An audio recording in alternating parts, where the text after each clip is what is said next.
Okay, so now we're getting to the resume part. The resume, everybody worries about the resume. What style do I use, and do I put it in a particular format or not? Just get the information on there. There's really no particular format. Whatever format you do, just be consistent with it. Let's talk about the important parts of the resume that should shine. First of all, let me tell you that when people look at a resume, they don't really get to see your resume. So for every word that you're so worried about and every single line that you've done from 20 some years ago is irrelevant, okay? You just want to put in what shines. Let's start with the top of the resume. You have a choice of an objective or a summary, right? Okay, an objective kind of narrows your scope.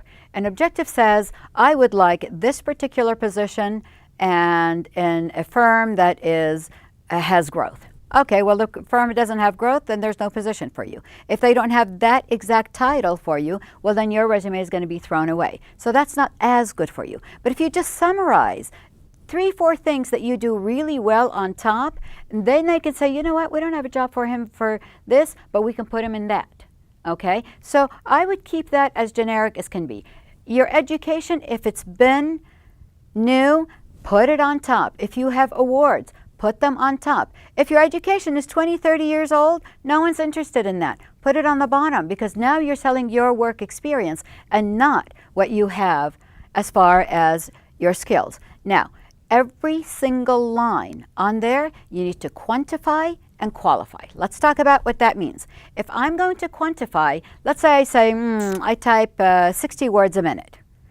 I don't know if that's accurate. 60 words a minute you quantified, but you didn't qualify if it's with accuracy. Okay, so you have to say 60 words a minute and how well. If you do some sales, tell me if that number, you say I sell 11,000 a month. How do I know if that's really good or not? Let me know where it is. So I sell $11,000 a month, second highest in the company for 3 years. Something where I know I quantify and qualify and I know where you stand, because I may not know. Now, by the way, if it tells your age and you're worried about your age, don't put something of 20 years ago. Whatever we've done 20 years ago is so irrelevant. Even if you want to put it now, don't put any of the years. Then just put the company that you liked working for, see how you like working for them, put 2, 3 lines just so they can, maybe you worked somewhere that you really want to stand out. You worked for Microsoft, and that's not a company you're really willing to remove off of your resume. Okay, put Microsoft, but just don't put the years if it was 20 years ago. Okay, don't put anything that puts your age. The language that you speak is not necessary unless it's specific to the job. So maybe you speak Spanish and that company is looking for somebody who's bilingual. Great, but you don't have to tell them all the different languages that you're speaking, because you don't know who was just dating somebody from that country and they're mad.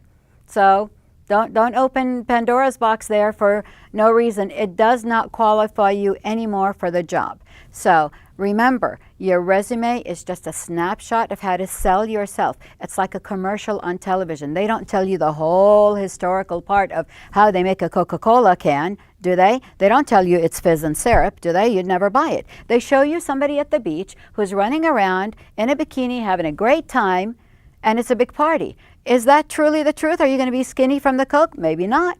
But here's the deal. You're going to find Coke in a party. And so the idea is, I want you in my firm. What do you have on there that makes me say you're the Coke in the party?